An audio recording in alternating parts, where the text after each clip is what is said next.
Ajme, tako mi je drago što ti je uskoro inauguracija. I meni, ali ne znam kako ću je organizirati. Ajde mi pomognite. Naravno da ćemo ti pomoći. Evo na primjer, ovo cvijeće ti treba biti na stolu. Wow, lijepo je.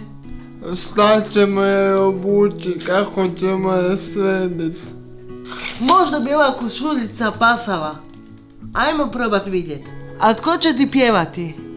Samo nek ne pjeva onaj. Koji je onaj? Ja uopće ne znam koga da pozovem. Pusti, neki sami neće ni doći. Najbolje da izvlačimo kolutriju iz šešira.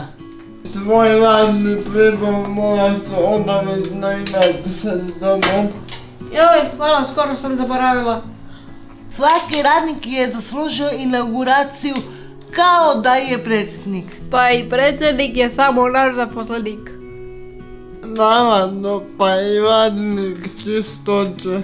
Živjela radnička klasa! Ej!